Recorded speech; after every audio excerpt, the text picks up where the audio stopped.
Hello, darlings! Tudo bom?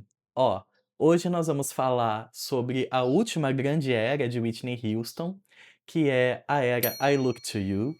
E eu falo a última grande era porque, assim, ela continua depois disso, né? Whitney está entre nós até hoje. Foi a última grande era dela em vida, mas o legado dela é inegável e é eterno. Então, vem que tem história pop. Mas antes de falar de I Look to You, a gente precisa voltar um pouquinho no tempo. Vamos voltar lá para julho de 2003, quando as notícias, né, contavam que Whitney estava preparando um álbum de Natal. Esse álbum era o segundo projeto desde a renovação com a Arista Records, naquele contrato super pomposo, né, e super milionário, né, que foi de 100 milhões de dólares.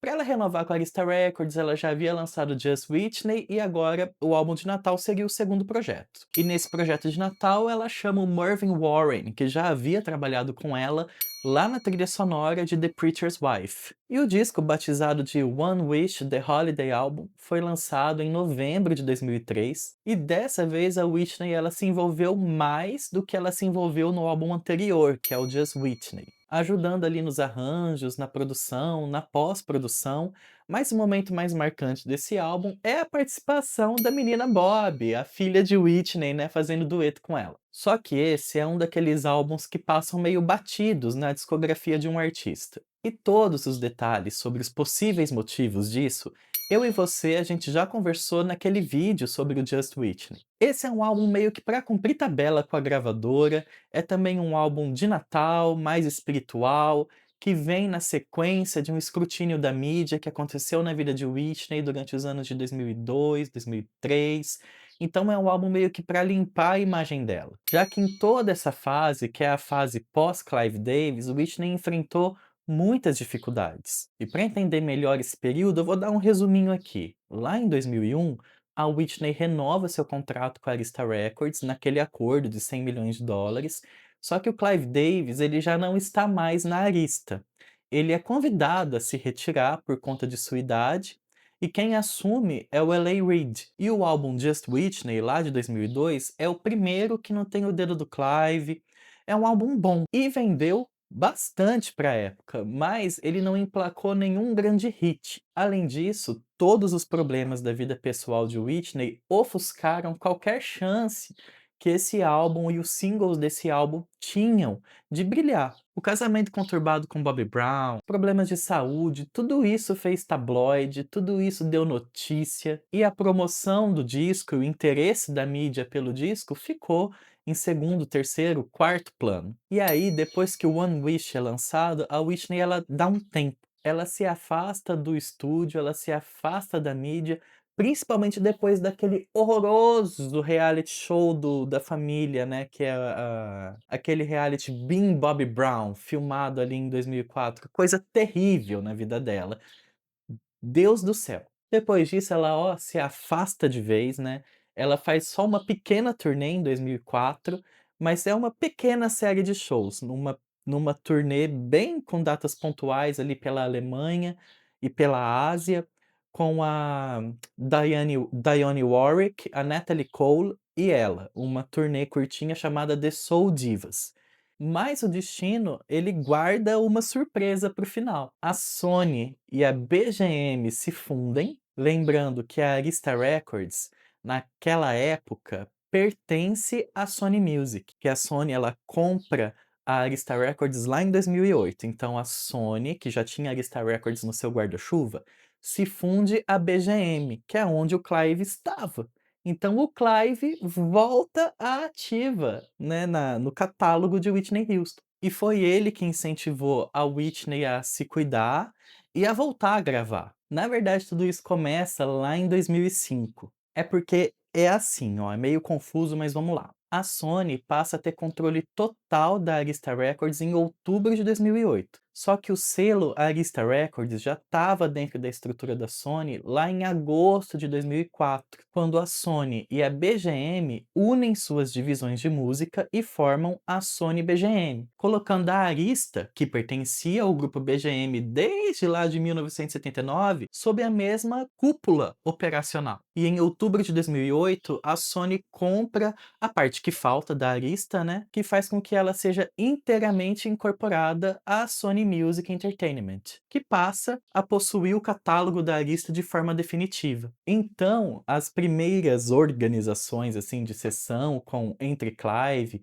Whitney e diversos produtores começou lá em 2005, mas os planos foram interrompidos diversas vezes porque por muitas vezes a Whitney precisou parar para ir para reabilitação, para se recuperar e tudo mais. Só em 2006, depois dela divorciar do Bobby Brown e depois de ela começar um tratamento para recuperar a voz, é que as coisas engataram melhor. Nesse período, a Whitney vivia em Los Angeles vivendo sua vidinha com sua filha. E como ela mesma fala em algumas entrevistas, ela tinha o plano de mudar para uma ilha e abrir uma banquinha de fruta. É então que ela recebe essa ligação do Clive e fala pra ela: "Mona, você tá louca?". O novo álbum, que se tornaria o I Look to You, leva 3 anos aí pra ser feito. Whitney e Clive trabalharam lado a lado e eles queriam que o álbum fosse essencialmente R&B, mas que não fosse nostálgico, que não fosse assim um mergulho no passado, que trouxesse a Whitney,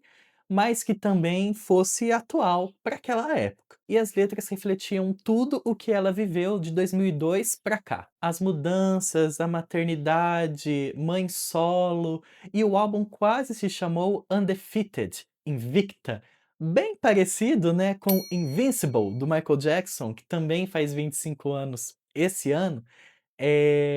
Mas depois esses planos foram alterados. E para não depender apenas de nostalgia, articularam um processo de seleção de profissionais, de produtores, de compositores, que eram os que estavam bombando naquele auge, né, do final dos anos 2000, daquela primeira década. Então, atenta ali no mercado musical, a Whitney reconheceu o potencial de Alicia Keys, que ali em 2008 estava no topo do mundo com aquela música No One e com aquele álbum delicioso As I Am. Meu Deus, como eu amo esse álbum. E aí a Whitney encontrou a Alicia em uma festa da indústria que as duas estavam lá. E foi a Whitney que chegou na Alicia e falou assim: "Oi, meu nome é Whitney. Será que você gostaria de produzir uma música pra mim?" E a Whitney fala que a Alicia olhou pra ela assim, tipo: "É, eu gostaria". Tanto que é da Alicia Keys Million Dollar Bill, né, que abre o álbum e é uma das melhores. Aí pra faixa que mais tarde batizaria sua turnê, Nothing But Love, foi recrutado Fernando Garibay. Hoje, um dos maiores produtores, né, naquela época, ele foi o responsável pela produção de The Fame Monster, da Lady Gaga, e depois ele também está na produção do Born This Way. Sem falar naquele EP super experimental dele com a Kylie Minogue, o Sleepwalker, de 2014, que é assim, ó, um primor. A faixa principal, I Look to You, reuniu hoje o cancelado R. Kelly, mas o toque de ouro dessa música tá na produção do Trick Stewart, um dos produtores mais requisitados ali do fim da primeira década de 2000, por exemplo. É ele que tá por trás dos hits de 2008, Touch My Body, da Mariah Carey, e Single Ladies, da Beyoncé. E no auge de seu impacto cultural, o Akon, que naquela época estava com aquela música lá, aquela Right Now, ele também é convidado aqui para o álbum e é o único feat nesse álbum da Whitney naquela música, como chama mesmo? Like I Never Left. Tem também aquela dupla de produtores noruegueses Stargate, que tinham produzido, por exemplo, Irreplaceable, da Beyoncé, e Don't Stop the Music, da Rihanna. E no álbum da Whitney eles aparecem em duas músicas, A Song for You e Call You Tonight. E para equilibrar essa modernidade, dois nomes de peso entram na música Didn't Know My Own Strength, a minha favorita desse álbum, que na composição traz ela, a Diane Warren, e na produção traz ele, o David Foster. Enquanto todo esse álbum é produzido ali em 2008, em 2009 a Whitney começa a dar as caras E a primeira coisa que ela faz é ir no BET Awards, e assim que ela entra, gente, ela é ovacionada pelo teatro inteiro em pé aplaudindo essa mulher. Lembrando que ela estava bem sumidinha, então a aparição de Whitney era assim, como um eclipse, né, era como passar um cometa no céu. E esse retorno de Whitney é um dos momentos emblemáticos pop, assim, mais icônicos da história, porque ali ela havia se tornado, assim, quase que uma figura mítica, né, por conta de sua ausência, não se falava mais tanto dela, ela não aparecia mais tanto, já fazia tempo que ela não lançava uma música nova, fazendo assim raríssimas aparições públicas. E depois de ano após ano de ter sido alvo de um escrutínio da mídia muito ferrenho, Whitney optou por reclusão e conforme ela começou a ser vista com mais frequência ali em 2009, especialmente em eventos muito tradicionais da cultura pop, como a festa pré-Grammy do Clive Davis, a atmosfera ao seu redor já não era mais julgamento, mas era de reverência. Inclusive, nessa festa pré-Grammy do Clive de 2009, a Whitney cantou I Will Always Love You. E na cerimônia do Grammy, em fevereiro daquele ano, foi ela que deu o prêmio a Jennifer Hudson pelo melhor álbum de R&B. A primeira fofoca oficial da nova era apareceu em abril, na Vibe Magazine, que apontava uma faixa chamada I Didn't Know My Own Strength como o possível primeiro single do álbum. O que acabou não acontecendo, já que o primeiro single é a faixa título I Look to You,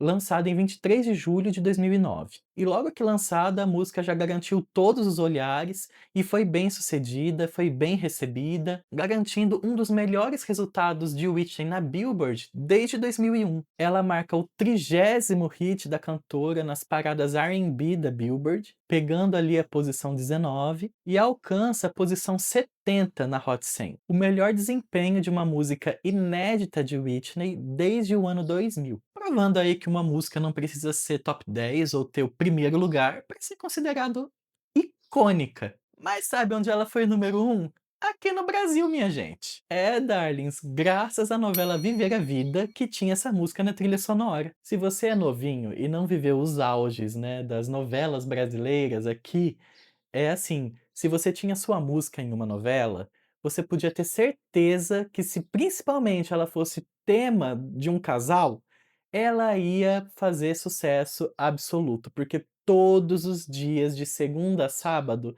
ela ia tocar na casa de todos os brasileiros. E acredite, amor, o país parava para assistir novela. Tempo bom.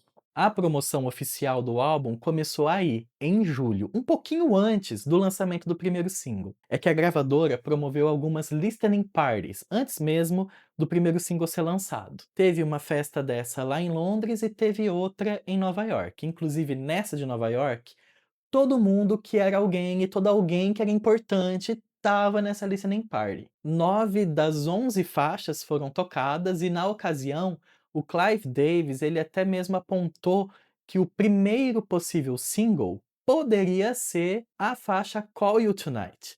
Mas as pessoas, né, que participaram das audições sempre mencionavam Million Dollar Bill como uma música possível também de ser o primeiro single. O motivo de possíveis trocas e ideias opostas sobre o primeiro single, a gente não tem uma informação oficial. Mas eu concordo muito com uma coisa que a Billboard disse na época.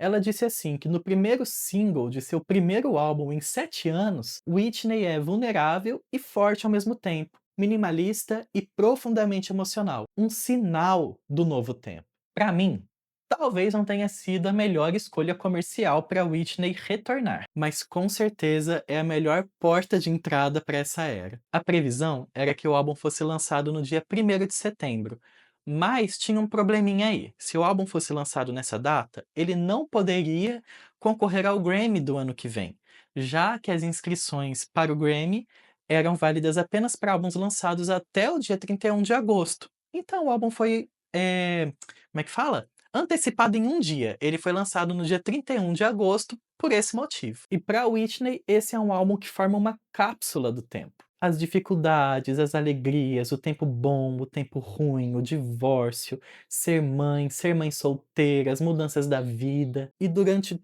tudo isso, manter a fé e se manter de pé. I Look to You é sobre isso.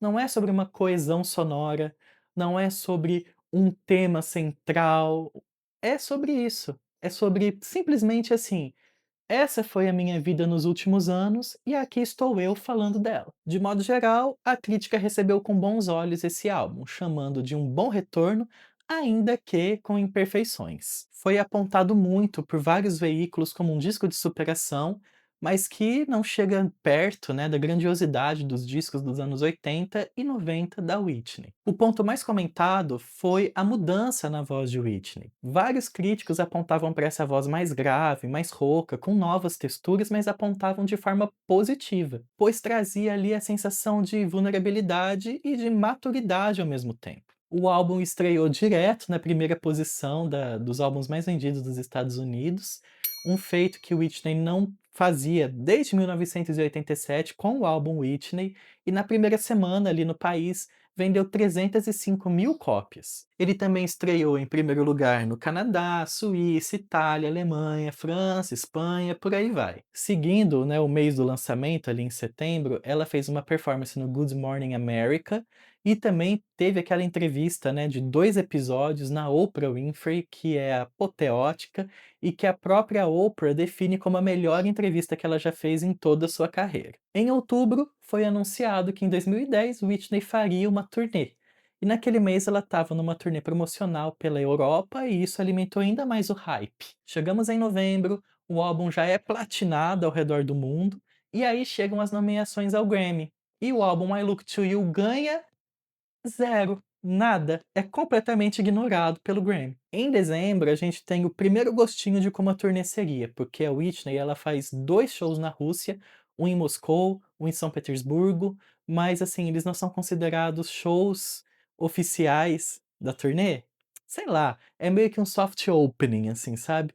É meio que 2 shows de ensaio, eles contam, né, no itinerário da turnê, mas a turnê mesmo, né, de fato, grandona e encorpada, ela vai estrear só em fevereiro de 2010, na Coreia do Sul, e passa ali por países da Ásia, Austrália e Europa. Essa turnê marca a despedida definitiva de Whitney dos palcos de forma bem agridoce. Embora recebida com euforia no começo, rapidamente as suas apresentações se tornaram alvo de duras críticas. Tanto os fãs quanto a imprensa metralhavam a voz de Whitney. A questão, no entanto, nunca foi a perda do seu talento ou musicalidade. Whitney jamais deixou de ser uma vocalista monumental. O que realmente mudou foi a vitalidade, o fôlego atlético necessário para sustentar aquela maratona brutal que uma turnê mundial exige. Acompanha comigo. A última turnê de Whitney foi em 1999 com a My Love Is Your Love Tour, mais de 10 anos atrás. Entre 2004 e 2008, seu contato com o palco foi praticamente nulo. Ela ficou mais de uma década sem fazer show, sem sair em turnê, então ela estava fora de forma, gente, naquela época. E voltar de uma vez para uma turnê que exige dela, né, como se ela fosse uma atleta, apenas com alguns ensaios pontuais, gente, isso não ia resolver. Para mim, a grande falha da produção e do gerenciamento da turnê foi tentar recriar no palco a Whitney do auge de O Guarda-Costas, quase 2 décadas depois. Em vez de celebrar a artista madura, com uma voz mais aveludada, grave e cheia de novas texturas, o espetáculo foi estruturado ignorando os limites do momento. A turnê impôs viagens exaustivas entre continentes, fusos horários e apresentações seguidas, com apenas 1 ou 2 dias de intervalo para um possível descanso vocal. Muitas canções mantiveram os tons e as dinâmicas antigas, forçando um esforço desnecessário, em vez de adaptar o repertório e o tom das músicas para a voz atual da Whitney. E eu acredito que um formato diferente teria feito toda a diferença nessa época. Por exemplo, se a Whitney ela fosse fazer uma residência, seja em Las Vegas, ou seja em Nova York ou Nova Jersey, como ela já fez algumas vezes, mas se ela fizesse uma residência naqueles moldes que a Adele fez tantos anos depois, tipo, eu faço 2 shows todo final de semana durante várias semanas. Ela teria tempo de descanso vocal, ela teria descanso do corpo, descanso da mente, não estaria viajando, estaria num ambiente controlado, tanto na temperatura quanto na umidade. Ela teria mais coisas a seu favor. E eu acredito também que faltou um trabalho de assessoria e relações públicas completamente honesto. Um que seria capaz de preparar mídia e público para receber a Whitney de 2010, que valorizasse a profundidade da sua voz atual, ao invés de perseguir a própria Whitney como um fantasma de quem ela foi. A turnê acaba em junho, após 48 shows, não tem datas nos Estados Unidos. E ao longo de 2010, Whitney faz mais duas aparições públicas. Uma no BET Honors, no qual ela é homenageada, e outra no BET Celebration Gospel, no qual ela faz uma performance lindíssima. Depois disso, ela só vai voltar aos holofotes lá em outubro de 2011. Mas dessa vez, por conta de um filme. Lembra lá no vídeo do Just Whitney, a gente conversou que a Whitney ela queria fazer um remake do filme Sparkle, que teria ela e a Aaliyah, só que aí não aconteceu por conta do incidente que tirou a vida de Aaliyah. Em 2011, esse plano é retomado, dessa vez com a Jordin Sparks. Whitney também estrela no filme, mas não como a atriz principal. Ela é a mãe da Jordin e de mais suas irmãs, né, que formam um grupo musical. E o fim de 2011, ali de outubro para frente, é dedicado às gravações, à produção e entrevistas, né, sobre esse filme, que vai acabar sendo lançado só em agosto de 2012. Só que antes do lançamento desse filme, nós chegamos à festa, pré-Grammy do Clive em fevereiro de 2012. A Whitney se hospeda no hotel Beverly Hilton, em Los Angeles. E enquanto ela relaxava na banheira, ela pede para a assistente dela ir buscar um docinho lá para ela. Quando a assistente volta, a nossa Nipe tá desmaiada, afogada na banheira. As tentativas de ressuscitar ela foram sem sucesso, e apenas aos 48 anos a Whitney se vai. A causa do óbito, pelo menos a causa noticiada, envolve o uso de drogas e uma parada cardíaca. Mais uma vez, a música de Whitney preenche as rádios, seus clipes lotam a programação da MTV, da VH1, e uma semana depois, né, num caixão dourado, inscrito NIP, coberta de joias, o corpo dela é velado na igreja. O Kevin Costner faz um discurso emocionante sobre ela, e eu não esperava ficar emocionado no fim desse vídeo, porque a Whitney permanece viva. Santa Cher do céu! Meu Deus! Whitney nos acompanha e mantemos o seu legado vivo. Aqui no canal, a gente chega ao fim de sua discografia. E esses vídeos que eu fiz aqui para conversar com você celebram o talento, a inteligência, o carisma, o encanto, a magia de Whitney Houston. E agora temos aqui, né, nesse nosso cantinho da internet, era por era dela, seja para nós, os fãs de longa data, ou para fãs novos que surgirem e tiverem o interesse de saber como foi a vida e a discografia da Whitney. Mas ó, a gente vai seguir, porque o Whitney nunca vai acabar nesse canal. Vou pegar para mostrar para você, espera aí. Quem me acompanha aqui vê que na série da Mariah eu segui a autobiografia dela, e eu vou seguindo assim algumas outras. A Whitney não tem uma autobiografia, mas existem 2 livros dela que quem me indicou foi o podcast Slaves of Pop. Um deles é esse, Protecting Whitney, que são as memórias do guarda-costas dela, o guarda-costas da vida real. E o outro é esse aqui, A Song for You, escrito pela Robyn. E então a gente tem conteúdo, né, vou acompanhar, fazer vídeos com vocês de um e de outro. Aí vocês me digam qual vocês querem primeiro. Então fiquem tranquilos, darlings, porque aqui a dona Whitney, como eu gosto de chamar ela, é eterna e ela não vai acabar. O que acaba é a discografia, mas vem mais coisa por aí. A gente também vai falar dos singles, a gente vai comemorar aniversários de música, de álbum, de clipes, de filme, tem muita coisa pela frente, a gente pode retomar a discografia dela também. O que acontece é que a discografia em si acaba, eu não quis focar nos problemas pessoais da vida dela, porque não precisa, né. Vamos descobrir agora, eu vou descobrir junto com vocês, eu ainda não li nenhum desses, então eu vou descobrir e vou contar pra vocês conforme for vindo. Então ainda vem muita coisa por aí, eu espero que você fique comigo pra falar de Whitney, espero que você também comente nos comentários desse vídeo, porque o vídeo acaba aqui. Mas a nossa conversa continua nos comentários. Um abraço muito forte em cada um de vocês. Um beijo no rosto de todo mundo. Obrigado por acompanharem Vem mais por aí, e é isso. Eu te espero no próximo vídeo.